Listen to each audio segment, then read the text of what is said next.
ಬಂಧುಗಳೇ ನಮಸ್ಕಾರ, ಹೇಗಿದ್ದೀರಿ ಎಲ್ರು? ನಾನು ಸುಬ್ರಹ್ಮಣ್ಯ ಎಸ್ ಹಂಡಿಗೆ. ಸದಾ ಕಾಲ ಒಂದಷ್ಟು ನೆಗೆಟಿವ್ ಸುದ್ದಿಗಳನ್ನೇ ಕಿವಿಗೆ ಹಾಕೊಳ್ತಿರ್ತೀವಿ, ನೆಗೆಟಿವ್ ಸುದ್ದಿಯನ್ನೇ ಗಮನಿಸ್ತಾ ಇರ್ತೀವಿ. ಅಲ್ಲಿ ಹಾಗಾಯ್ತು, ಇಲ್ಲಿ ಹೀಗಾಯ್ತು ಅಂತ ನಮ್ಮ ಮನಸ್ಸು ಬರೀ ಅಂತಹ ನೆಗೆಟಿವ್ ಸುದ್ದಿಗಳನ್ನು ನೋಡಿ ನೋಡಿ ಹೇಗಾಗ್ಬಿಟ್ಟಿರುತ್ತೆ ಅಂದರೆ ಈ ಪ್ರಪಂಚನೇ ಸರಿ ಇಲ್ಲ, ಈ ಪ್ರಪಂಚ ಸಂಪೂರ್ಣವಾಗಿ ಹಾಳಾಗಿ ಬಿಟ್ಟಿದೆ ಅಂತ. ಅದರ ನಡುವೆಯೂ ಕೂಡ ಒಂದಷ್ಟು ಪಾಸಿಟಿವ್ ವಿಚಾರಗಳಿದ್ದಾವೆ, ನಮ್ಮಲ್ಲಿ ಜೀವನ ಪ್ರೀತಿ ಹುಟ್ಟಿಸುವಂಥ ವಿಚಾರಗಳಿದ್ದಾವೆ. ಅದರ ಕಡೆಗೂ ಕೂಡ ನಾವು ಗಮನವನ್ನು ಕೊಡಬೇಕಾಗತ್ತೆ.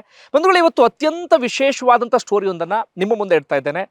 ನಮ್ಮೆಲ್ಲರಿಗೂ ಕೂಡ ಸ್ಫೂರ್ತಿ ತುಂಬುತ್ತೆ, ಬದುಕಲ್ಲಿ ಇನ್ನೇನೋ ಮಾಡಬೇಕು ಎನ್ನುವಂಥ ಹುಮ್ಮಸ್ಸನ್ನು 100% ನಮ್ಮಲ್ಲಿ ತುಂಬುತ್ತೆ. ಅಷ್ಟು ಮಾತ್ರ ಅಲ್ಲ, ಆ ಕ್ಷಣಕ್ಕೆ ನಮಗದೆಲ್ಲವನ್ನು ಕೂಡ ನೋಡ್ತಾ ಇದ್ದಾಗ ಖುಷಿ ಆಗೋದಕ್ಕೆ ಶುರುವಾಗುತ್ತೆ. ಅಯ್ಯೋ, ಈ ರೀತಿಯೂ ಒಂದು ಬದುಕಿದೆ, ಈ ರೀತಿಯೂ ಕೂಡ ಬದುಕಬಹುದು ಅಂತ. ಒಂದು ವಿಚಾರವನ್ನು ನಾನಿಲ್ಲಿ ಹೇಳಬೇಕು.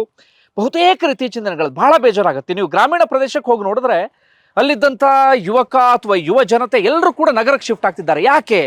ಅಪ್ಪ ಅಮ್ಮ ಮಾಡಿಟ್ಟಂಥ ಆ ಜಮೀನಲ್ಲಿ ಕೃಷಿ ಮಾಡೋದಕ್ಕೆ ಸಾಧ್ಯ ಆಗ್ತಾ ಇಲ್ಲ. ಕೃಷಿ ಅಂದ್ರೆ ಅದು ಲಾಭದಾಯಕ ಅಲ್ಲ, ಕೃಷಿಯಿಂದ ಯಾವುದೇ ಪ್ರಯೋಜನ ಇಲ್ಲ, ಕೃಷಿ ಮಾಡೋದಕ್ಕೆ ಶುರು ಮಾಡಿಬಿಟ್ರೆ ನಮಗೆ ಮರ್ಯಾದೆ ಕೊಡೋದಿಲ್ಲ, ಹೆಣ್ಣು ಕೊಡೋದಿಲ್ಲ, ಹಾಗೆ ಹೀಗೆ ಎನ್ನುವಂಥ ಭಾವನೆ ಬಂದಿದೆ. ಬಹುತೇಕರು ನಗರಕ್ಕೆ ಶಿಫ್ಟ್ ಆಗ್ತಿದ್ದಾರೆ.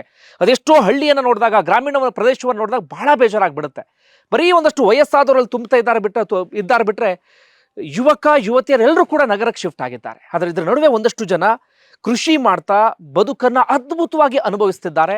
ಕೃಷಿಯಲ್ಲೂ ಕೂಡ ಲಾಭ ಇದೆ ಅಂತ ತೋರಿಸ್ಕೊಡ್ತಾ ಇದ್ದಾರೆ. ಈ ಕಾರಣಕ್ಕಾಗಿ ಹೇಳೋದು ಬಂಧುಗಳೇ, ಕೃಷಿ ಅಂದ್ರೆ ಅಸಡ್ಡೆ ಅಲ್ಲ. ರೈತ ಅಂದ್ರೆ ನಾವು ಯಾವುದೇ ಕಾರಣಕ್ಕೂ ಅಸಡ್ಡೆ ಮಾಡೋದಕ್ಕೆ ಸಾಧ್ಯ ಆಗೋದಿಲ್ಲ. ಇವತ್ತೊಬ್ಬರನ್ನ ಪರಿಚಯ ಮಾಡ್ಕೊಡ್ತೀನಿ ನಾನು ನಿಮಗೆ. ರೇಷ್ಮೆ ಬೆಳೆಯನ್ನ ಬೆಳೀತಿದ್ದಾರೆ. ಈ ರೇಷ್ಮೆ ಬೆಳೆಯ ಮೂಲಕ ಇವತ್ತು ಎಷ್ಟರ ಮಟ್ಟಿಗೆ ಬದುಕಲ್ಲಿ ಯಶಸ್ಸನ್ನ ಕಂಡಿದ್ದಾರೆ ಅಂದ್ರೆ, ನಮ್ಮ ಎದುರುಗಡೆ ಅವರ ಬಂಗಲೆ ಇದೆ. ಆ ಬಂಗಲೆ ನೋಡ್ತಾ ಇದ್ರೆ ನಮ್ಮೆಲ್ಲರಿಗೂ ಕೂಡ ಆಶ್ಚರ್ಯ ಆಗುತ್ತೆ. ಓರ್ವ ರೈತ ಇಷ್ಟು ದೊಡ್ಡದಾಗಿರುವಂಥ ಬಂಗಲೆಯನ್ನು ಕಟ್ಟಿಸ್ಬೋದಾ, ಈ ಬಂಗಲೆಯಲ್ಲೂ ಕೂಡ ವಾಸವನ್ನ ಮಾಡಬಹುದಾ ಅಂತ. ಈ ರೇಷ್ಮೆ ಬೆಳೆ ಆಚೆಗೆ ಇನ್ನೇನೋ ರಿಯಲ್ ಎಸ್ಟೇಟೋ ಇನ್ನೊಂದು ಯಾವುದೋ ಬಿಸ್ನೆಸ್ ಅದ್ಯಾವುದನ್ನು ಕೂಡ ನಂಬ್ಕೊಂಡಿಲ್ಲ. ಪೂರ್ಣ ಪ್ರಮಾಣದ ಕೃಷಿಕ ಇವರು, ರೇಷ್ಮೆ ಬೆಳೆಗಾರ. ಆ ರೇಷ್ಮೆಯನ್ನೇ ನಂಬಿಕೊಂಡು ಇವತ್ತು ಬದುಕನ್ನು ಸಾಗಿಸ್ತಿದ್ದಾರೆ. ಸಾಕಷ್ಟು ಜನರಿಗೆ ಸ್ಫೂರ್ತಿಯಾಗಿದ್ದಾರೆ. ಹಾಗಾದ್ರೆ ಯಾವ ರೀತಿಯಾಗಿ ಕೃಷಿ ಮಾಡ್ತಾ ಇದ್ದಾರೆ? ಎಲ್ಲರೂ ಕೃಷಿ ಮಾಡಿಬಿಟ್ರೆ ಹಾಗಾದ್ರೆ ಯಶಸ್ಸನ್ನು ಸಾಧಿಸಬಹುದಾ? ಈ ರೀತಿಯಾಗಿ ಯಶಸ್ಸನ್ನು ಸಾಧಿಸಬೇಕು ಅಂದ್ರೆ ಅದು ಯಾವ ಮಾರ್ಗದ ಕೃಷಿ? ಇವರ ಯಶಸ್ಸಿಗೆ ಕಾರಣ ಏನು? ಅವ್ರನ್ನೇ ಮಾತನಾಡಿಸ್ತಾ ಹೋಗ್ತೀನಿ. ನಮ್ಮ ಜೊತೆಗಿದ್ದಾರೆ ನವೀನ್ ಸಂಗಾಪುರ ಅಂತ ಹೇಳಿ, ಮೂಲತಃ ಮಂಡ್ಯ ಭಾಗದವರು. ಇನ್ನಷ್ಟು ವಿಚಾರಗಳನ್ನು ಅವ್ರನ್ನ ಮಾತಾಡಿಸ್ತಾ ಹೋಗೋಣ. ಸರ್, ಕಾರ್ಯಕ್ರಮಕ್ಕೆ ಆತ್ಮೀಯ ಸ್ವಾಗತ. Thank you. ಮೊದಲಿಗೆ ಶುಭಾಶಯಗಳು. ಥ್ಯಾಂಕ್ ಯು, ಧನ್ಯವಾದ.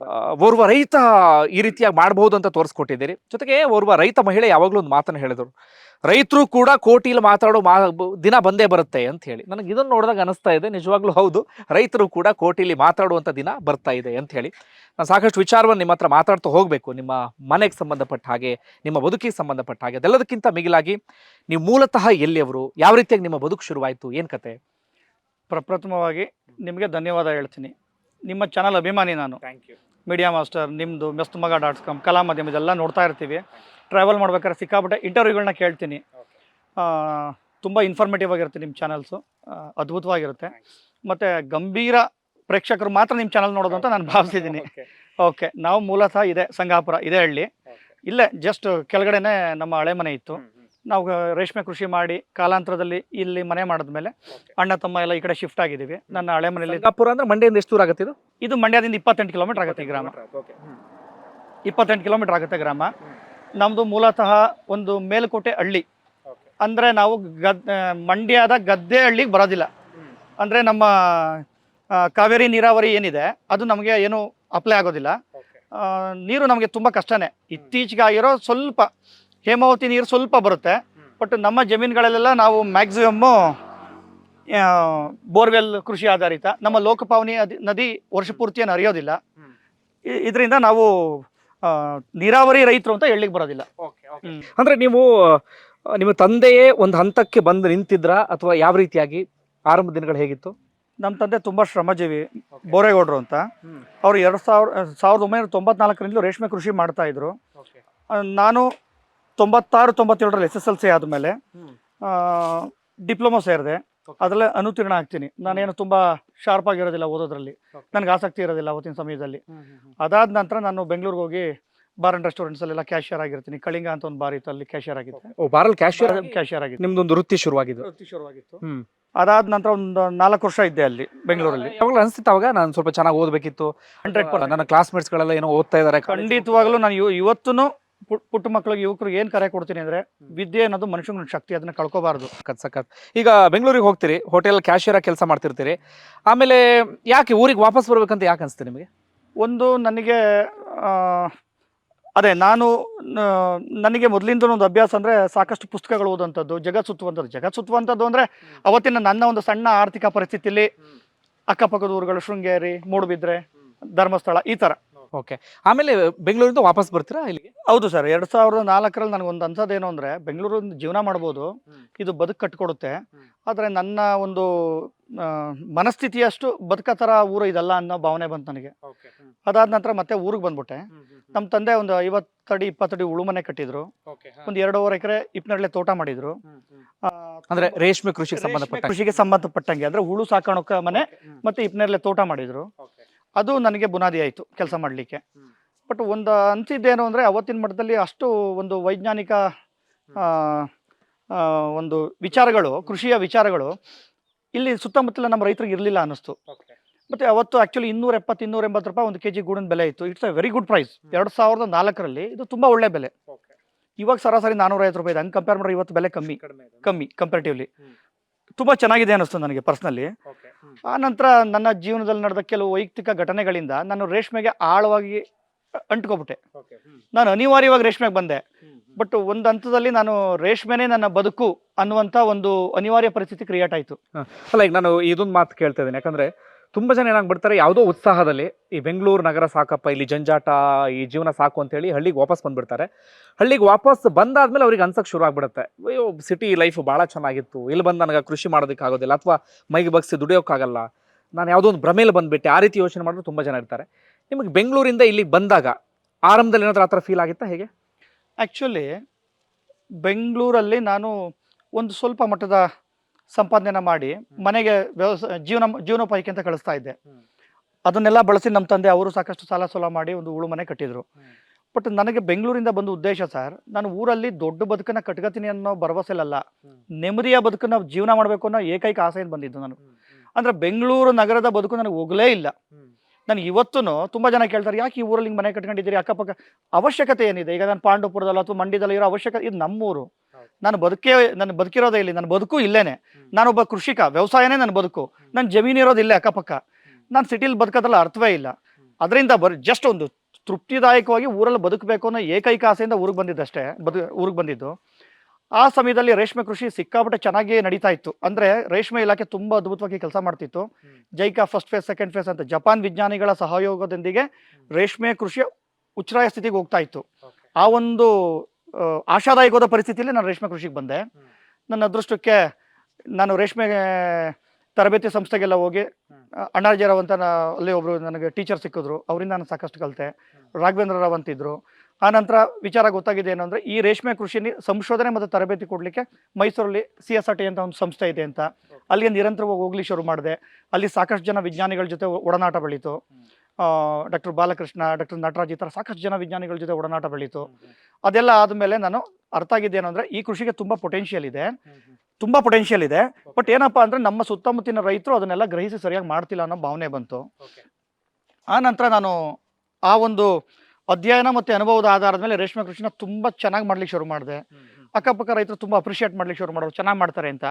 ಅಂದರೆ ತುಂಬ ಪ್ರಿಸಿಷನ್ ಕೃಷಿ ಅಂತೀವಲ್ಲ, ಹಗಲು ರಾತ್ರಿ ನಮ್ಮ ಪ್ರೀತಿ, ಜೀವನೋತ್ಸಾಹ, ನನ್ನ ಒಂದು ವೈಫಲ್ಯಗಳಿಗೆಲ್ಲ ಒಂದು ಉತ್ತರನ ನಾನು ರೇಷ್ಮೆ ಕೃಷಿಯಲ್ಲಿ ನೋಡಬೇಕು ಅನ್ನೋ ಒಂದು ದಿಟ್ಟಲ್ಲಿ ನಾನು ಕೆಲಸ ಮಾಡಿದೆ. ನಮ್ಮ ಇಡೀ ಕುಟುಂಬದ, ನಮ್ಮ ಬ್ರದರ್ಸ್ ಇಬ್ಬರಿದ್ದಾರೆ, ನಮ್ಮ ತಂದೆ ತಾಯಿ, ಅವರೆಲ್ಲರೂ ಒಂದು ಪರಿಶ್ರಮದಿಂದ ನಾವು ಆ ಕೃಷಿಲಿ ಬೇಗ ಸಾಧನೆ ಮಾಡ್ತಾ ಹೋದ್ವಿ. ತುಂಬ ಚೆನ್ನಾಗಿ ಹೆಸರು ಮಾಡಿದ್ವಿ.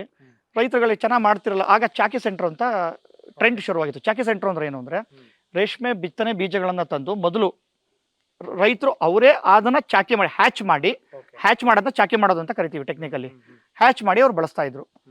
ಬಟ್ ಸರ್ಕಾರ ಚಾಕಿ ಸೆಂಟರ್ಗಳೇ ಅಂದರೆ ಎರಡನೇ ಜೋರದ ಹುಳುಗಳು, ರೇಷ್ಮೆ ಹುಳುಗಳ ಜೀವಿತಾವಧಿ 23-25 ದಿವಸ. ಎರಡನೇ ಜೋರದ ಹುಳುಗಳನ್ನು ರೈತರಿಗೆ ವಿತರಿಸಿದ್ರೆ ರೈತರಿಗೆ ಇನ್ನೂ ದಿನಗಳು ಕಮ್ಮಿ ಆಗುತ್ತೆ, ಇನ್ನೂ ಚೆನ್ನಾಗಿ ಬೆಳೆ ಬರುತ್ತೆ ಅನ್ನುವಂಥ ಒಂದು ವಿಚಾರದಿಂದ ಚಾಕಿ ಸೆಂಟರ್ಗೆ ತುಂಬ ಪ್ರೋತ್ಸಾಹ ಕೊಡ್ತಾ ಇದ್ರು. ಆ ಸಮಯದಲ್ಲಿ ನನಗೂ ಚಾಕಿ ಸೆಂಟರ್ ಮಾಡಬೇಕು ಅನ್ನೋ ಪ್ರಪೋಸಲ್ ಬಂತು ರಾಜ್ಯ ಸರ್ಕಾರದ ಕಡೆಯಿಂದ. CSRT ಅಂದರೆ ಕೇಂದ್ರ ಸರ್ಕಾರ ಅನುದಾನ ಕೊಡುತ್ತೆ, ಇದನ್ನು ಬಳಸಿ ಮಾಡಿ ಅಂತ. ನನ್ನ ಮನಸ್ಸಲ್ಲಿ ಒಂದು ಪ್ರಾಬ್ಲಮ್ ಇದ್ದಾಗ, ನಾನು ತುಂಬ ಚೆನ್ನಾಗಿ ಮಾಡ್ತಾ ಇದ್ದೀನಿ, ನಾನು ಸಿಕ್ಕಾಪಟ್ಟೆ ಬುದ್ಧಿವಂತ, ಬಟ್ ಜನಗಳನ್ನ ಮಾತು ಕೇಳಲ್ಲ, ಏನಾದರೂ ತೊಂದರೆ ಆದರೆ ನನ್ನ ಬ್ಲೇಮ್ ಮಾಡ್ತಾರೆ.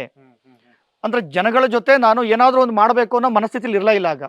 ಬಟ್ ಒಂದು ದಿವಸ ನನಗೆ ಅರ್ಥ ಆಗಿದ್ದೇನು ಅಂದರೆ, ವ್ಯವಸಾಯಕ್ಕೂ ಅಥವಾ ಅಗ್ರಿ ಎಂಟರ್ಪ್ರಿನರ್ಶಿಪ್ ಡಿಫ್ರೆನ್ಸ್ ಏನು ಅಂದರೆ ನಾವು ಮಾತ್ರ ಮಾಡೋದಲ್ಲ, ನಮ್ಮ ಕಸುಬು ಜೊತೆ ಬೇರೆಯವ್ರಿಗೂ ಆ ಸೇವೆನ ಹಂಚೋದೇ ಅಗ್ರಿ ಎಂಟರ್ಪ್ರೈಸ್ ಅಂತ ಅವತ್ತು ನನಗೆ ಅರ್ಥ ಆಯಿತು.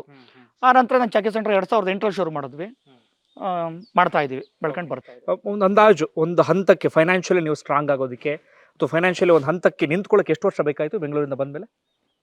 ಸರಾಸರಿ ಏನಿಲ್ಲ ಅಂದ್ರೂ ನಾನು 2004ರಲ್ಲಿ ಬಂದೆ, 2012-13 ಸರಾಸರಿ ಒಂದು 8-9 ವರ್ಷ. ಅಂದರೆ ಒಂದು ಒಳ್ಳೆ ನಾನು ಚೆನ್ನಾಗಿದ್ದೀನಿ, ಬದುಕಿದ್ದೀನಿ, ತುಂಬ ಚೆನ್ನಾಗಿದ್ದೀನಿ ಅನ್ನೋ ಭಾವನೆ ಬರಲಿಕ್ಕೆ. ನಾನು ಈ ಕೃಷಿ ಬಗ್ಗೆ ನಾನು ಸಾಕಷ್ಟು ಮಾತಾಡಬೇಕು. ಅದಕ್ಕಿಂತ ಮುಂಚೆ ನಾವು ರೈತರು ಅಂದಾಗ ಯಾವ ರೀತಿ ಯೋಚನೆ ಮಾಡ್ತೀವಿ ಅಂದರೆ ಯಾವುದೋ ಒಂದು ಸಣ್ಣ ಮನೇಲಿ ಇರ್ತಾರೆ, ಅದು ಹಳ್ಳಿ ಕಡೆ ಯಾವ ರೀತಿಯಾಗಿರ್ತಾರೆ ಅಂದರೆ ಯಾವುದೋ ಒಂದು ಸಣ್ಣದಾಗಿ ತಮಗೆ ಸಾಕಾಗೋಷ್ಟು ಮನೆಯನ್ನು ಕಟ್ಕೊಂಡಿರ್ತಾರೆ ಅಂತ. ಬಟ್ ನಂಗೆ ಮೊದಲು ಬಂದ ಶಾಕ್ ಆದಾಗ ನೋಡಿದ್ದು, ನಮ್ಮ ಕ್ಯಾಮ್ರಾದವ್ರು ತೋರಿಸ್ತಾರೆ ಮನೇನ, ಒಂದು ಅದ್ಭುತವಾದಂಥ ಬಂಗಲೆ. ನೀವು ಯಾರಾದರೂ ವೀಕ್ಷಕರಿಗೆ ಈ ಮಾತನ್ನು ಹೇಳ್ತಾ ಇದ್ದೀನಿ, ಸಂಗಾಪುರ ಅಂತ ಇಲ್ಲಿ ಒಂದು ಗ್ರಾಮ ಸಿಗುತ್ತೆ, ಈ ಭಾಗದಲ್ಲಿ ಹೋಗ್ತಾ ಇದ್ರೆ ನೀವು ರೋಡಲ್ಲಿ ಹೋಗುವಾಗ ನೋಡ್ಕೊಂಡು ಹೋಗ್ಬೋದು. ಒಂದು ಅದ್ಭುತವಾದಂಥ ಬಂಗ್ಲೆ ಇದೆ. ಓರ್ವ ರೈತ ತಾನು ವೈಜ್ಞಾನಿಕವಾಗಿ ಕೃಷಿ ಮಾಡಿದ್ರೆ ಅಥವಾ ಅದ್ಭುತವಾಗಿ ಕೃಷಿಯನ್ನು ಮಾಡಿದ್ರೆ ಯಾವ ರೀತಿಯಾಗಿ ಬದುಕನ್ನು ಸಾಗಿಸ್ಬೋದು, ತಾನೂ ಒಂದು ಅದ್ಭುತವಾದಂಥ ಲೈಫನ್ನು ಲೀಡ್ ಮಾಡಬಹುದು ಅನ್ನೋದಕ್ಕೆ ನನ್ನ ಪ್ರಕಾರ ಈ ಬಂಗಲೆ ಬೆಸ್ಟ್ ಎಕ್ಸಾಂಪಲ್. ಇಲ್ಲಿ ಗಮನಿಸ್ತಾ ಇದ್ದೀರಿ, ಬಹಳ ನೀಟಾಗಿ ಅತ್ಯಂತ ವ್ಯವಸ್ಥಿತವಾಗಿ ಈ ಬಂಗಲೆ ನಿರ್ಮಾಣ ಮಾಡಿದ್ದಾರೆ. ಆ ಬಂಗ್ಲೆಗೆ ಸಂಬಂಧಪಟ್ಟಾಗ ಮಾತಾಡೋಣ. ಯಾಕೆ ನಾನು ಈ ಬಂಗ್ಲೆ ಅಥವಾ ಈ ಮನೆನ ಹೈಲೈಟ್ ಮಾಡ್ತಾ ಇದ್ದೀನಿ ಅಂದರೆ, ಇದೆಷ್ಟೋ ಜನರಿಗೆ ಸ್ಫೂರ್ತಿ ತುಂಬಲಿ ಅನ್ನೋ ಕಾರಣಕ್ಕಾಗಿ.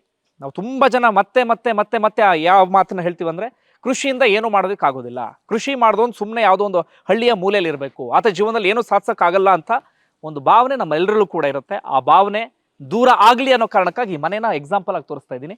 ಇನ್ನೊಂದಷ್ಟು ವಿಚಾರ ಮಾತಾಡ್ತಾ ಹೋಗೋಣ ಸರ್. ಈಗ ನಾನು ಮತ್ತೆ ಈ ಕೃಷಿಗೆ ಸಂಬಂಧಪಟ್ಟ ಹಾಗೆ ಮಾತಾಡಬೇಕು. ಈಗ ಕೃಷಿ ತುಂಬ ಜನ ಮಾಡ್ತಿರ್ತಾರೆ ಸರ್. ಈಗ ನಮ್ಮ ಕಡೆನೂ ಕೃಷಿ ಮಾಡೋರು ತುಂಬ ಜನ ಇದ್ದಾರೆ. 6 ಕತ್ತಲ್ಲ 3 ಕಿಳಿಯಲ್ಲ, ಅಷ್ಟರಲ್ಲೇ ಇದ್ಕೊಂಡು ಹೋಗ್ತಾರೆ. ಯಾಕೆ ಹಂಗಾಗತ್ತೆ? ನನಗೆ ಆ್ಯಕ್ಚುಲಿ ನೀವು ಮಲೆನಾಡು ಭಾಗದವರು ಅಂತ ಹೇಳಿದ್ರಿ, ತೀರ್ಥಹಳ್ಳಿ ಭಾಗದವರು ಅಂತ. ನನಗೆ ಈ ಮಲೆನಾಡಿನ ಕೃಷಿಕರೇ ಒಂದು ಸಮೃದ್ಧ ಜೀವನಕ್ಕೆ ಒಂದು ಸ್ಫೂರ್ತಿ. ಯಾಕೆ ಅಂತ ಹೇಳ್ತೀನಿ. ನಾನು ಕುವೆಂಪು ಅಭಿಮಾನಿ. ನಾನು ಕುಪ್ಪಳ್ಳಿಗೆ ತುಂಬ ಸಲ ಹೋಗ್ತಾ ಇದ್ದೆ ಆಗ, ನನ್ನ ಡಿಪ್ಲೊಮಾ ಆದಮೇಲೆಲ್ಲ. ಅಂದರೆ ನನಗೆ ಅವಕಾಶ ಸಿಕ್ಕೋರು ಒಂದು ಸಣ್ಣ ಪ್ರವಾಸ ಇದು ನನ್ನ ಇದು. ಅಲ್ಲಿ ಪ್ರಫುಲ್ಲ ಚಂದ್ರ, ನೀವು ಹೆಸರು ಕೇಳಿರ್ತೀರಿ, ಕುವೆಂಪು ಅವರ ಸಂಬಂಧಿಕರು, ತುಂಬ ದೊಡ್ಡ ಕೃಷಿಕರವರು. ಅವ್ರನ್ನ ಭೇಟಿ ಮಾಡ್ಲಿಕ್ಕೆ ಹೋಗಿದ್ದಾಗ ನೀವು ಮಲೆನಾಡು ರೈತರಿಗೆ 100 ಎಕರೆ ಹಿಂಗೆ ತೋಟ ಇರುತ್ತೆ, ನೀವು ಶ್ರೀಮಂತರಾಗ್ತೀರಿ, ನಾವು ಬಯಲ್ಸೆ ಮೇಲೆ 1 ಎಕರೆ 2 ಎಕರೆ ಇಟ್ಕೊಂಡಿರ್ತೀವಿ, ನಾವು ಹೆಂಗೆ ಅದನ್ನ ನಾವು ಶ್ರೀಮಂತಿಕೆನ ಕಾಣಿಸೋದು ಅಂತ ಕೇಳಿದೆ. ಅವ್ರು ಒಂದೇ ಮಾತು ಹೇಳಿದ್ರು, ನೋಡು ಮರಿ, ನಿನ್ನ ಜೇಬ್ ಇರೋದು ಇಷ್ಟ ಇರ್ಬೋದು, ಈ ಜೇಬಲ್ಲಿ ನೀನು ಒಂದು ಕಲ್ಲಿಟ್ರೆ ಅದ್ರ ವ್ಯಾಲ್ಯೂ ಏನು, ಒಂದು ಚಿನ್ನದ ತುಂಡಿಟ್ರೆ ಅದ್ರ ವ್ಯಾಲ್ಯೂ ಏನು, ಒಂದು ಡೈಮಂಡ್ ಇಟ್ರೆ ಅದ್ರ ವ್ಯಾಲ್ಯೂ ಏನು, ಹಾಗೆ ನೀನು ವ್ಯಾಲ್ಯೂನ ಆ್ಯಡ್ ಮಾಡ್ಬೇಕಪ್ಪ, ಆ ನಂತರ ಅದೇ ದಾರಿ ತೋರಿಸುತ್ತೆ ಅಂತ. ನನಗೆ ಅದು ಸೂಕ್ಷ್ಮವಾಗಿ ಅರ್ಥ ಆಯಿತು. ನಾನು ಎಷ್ಟು ಪ್ರಭಾವಿತ ಆಗಿದೆ ಅಂದರೆ ಅವರಿಂದ. ಅವ್ರ ಮನೆಗೆ ಕೆಂಪು ಬಣ್ಣ ಹೊಡೆದಿದ್ರು. ನಾವು ಮಳೆ ಮನೆ ಬಂದು ಕೆಂಪು ಬಣ್ಣ ಹೊಡೆದ, ನಮ್ಮಮ್ಮ ಈ ಥರದ ಬಣ್ಣ ಯಾರು ಹೊಡಿತಾರ ಅಂತ ಕೇಳಿದ್ರು ನನಗೆ. ಆ ಥರ ಕೆಂಪು ಬಣ್ಣ ಫಸ್ಟ್ ಅಲ್ಲೇ ನೋಡಿದ್ದು. ಅಂದರೆ ಅಲ್ಲಿ ತೋಟಗಳಿಟ್ಟಿರೋ ರೈತರು, ಅಂದರೆ ರೈತರಿಗೂ ಜೀವನ ಸಮೃದ್ಧವಾಗಿದೆ ಅನ್ನೋದು ನನ್ನ ಮನಸ್ಸಿಗೆ ಆಗೋಗಿತ್ತು ನನ್ನ ಹೈಸ್ಕೂಲ್ ದಿನಗಳಲ್ಲಿ.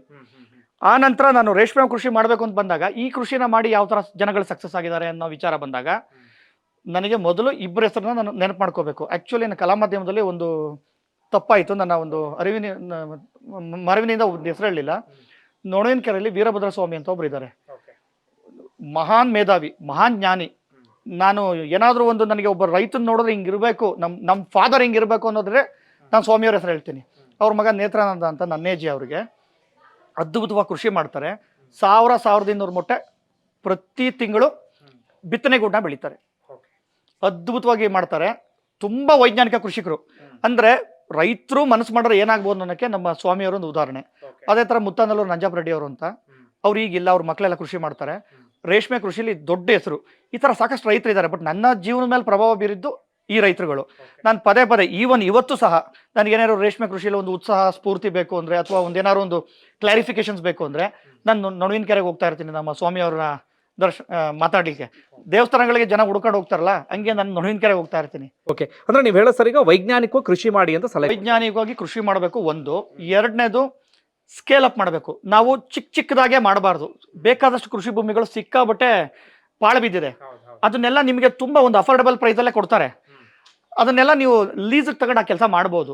ಮತ್ತು ತುಂಬ ಜನ ಎಕ್ಸಾಗರೇಟ್ ಮಾಡ್ತಾ ಇದ್ದಾರೆ, ಹಿಂಗಾಗಲ್ಲ ಹಂಗಾಗಲ್ಲ ಅಂತ ಹೇಳ್ಬೋದು. 199 ಜನಕ್ಕೆ ಆಗದೆ ಇರ್ಬೋದು, ಒಬ್ರಿಗೆ ಆಗುತ್ತೆ.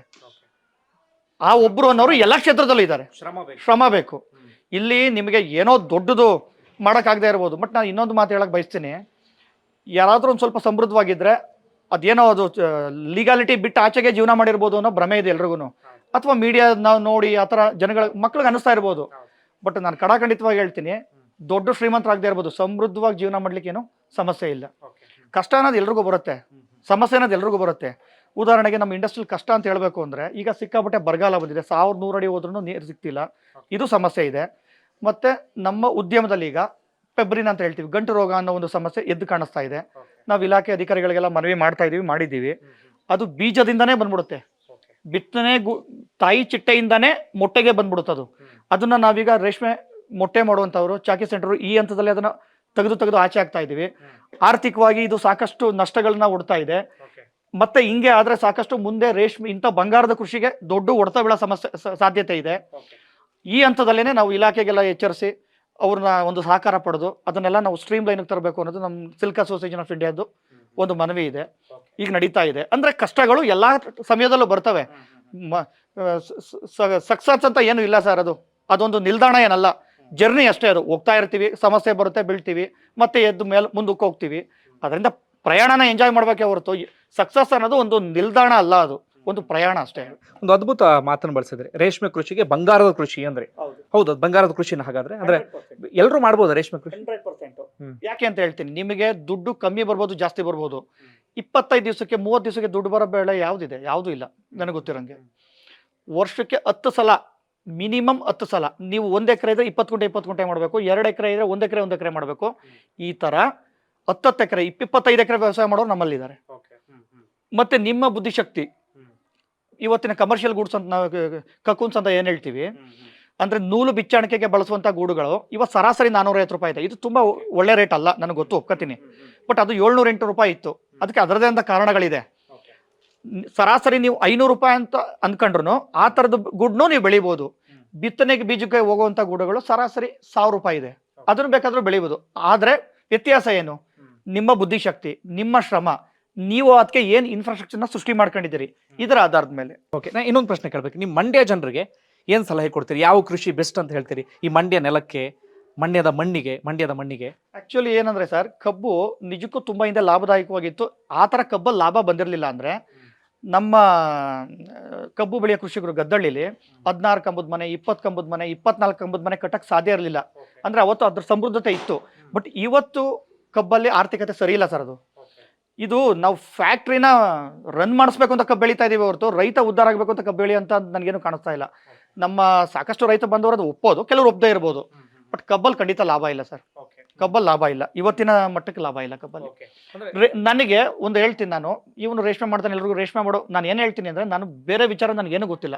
ಕೊತ್ತಂಬರಿ ಸೊಪ್ಪು ಬೆಳೆಯೋಕ್ಕೂ ನನಗೆ ಬರಲ್ಲ, ರೇಷ್ಮೆ ಬೆಳೆಯಕ್ಕೆ ಮಾತ್ರ ಬರೋದು.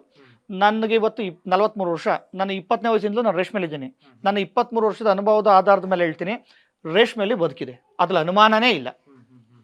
ಅವ್ನು ರೇಷ್ಮೆ ಮೊಟ್ಟೆ ಮಾಡ್ಬೋದು, ಚಾಕಿ ಸೆಂಟ್ರ್ ಮಾಡ್ಬೋದು, ಅಥವಾ ಅವನು ಹುಳು ಮೇಯಿಸ್ಬೋದು, ಏನು ಬೇಕಾದ್ರೂ ಮಾಡ್ಬೋದು. ನಾನು ರೈತರು ಮಾಡೋ ವ್ಯವಹಾರಗಳು ಮಾತ್ರ ಹೇಳ್ತಾ ಇರೋದು. ಬಿತ್ತನೆ ಬೀಜಗಳನ್ನ ಬೆಳಿಬೋದು, ಅವ್ರು ಏನು ಬೇಕಾದ್ರೂ ಬೆಳೀಲಿ, ರೇಷ್ಮೆನಲ್ಲಿ ಬದುಕಿದೆ. ಒಂದು ಮಾತು ಕೇಳಬೇಕು ನಾನು, ಇಷ್ಟೆಲ್ಲ ಕೇಳಿದ್ಮೇಲೆ ನಾನು ಹೇಳಿ ಆಮೇಲೆ ಮುಂದಿನ ವಿಚಾರಕ್ಕೆ ಹೋಗ್ತೀನಿ.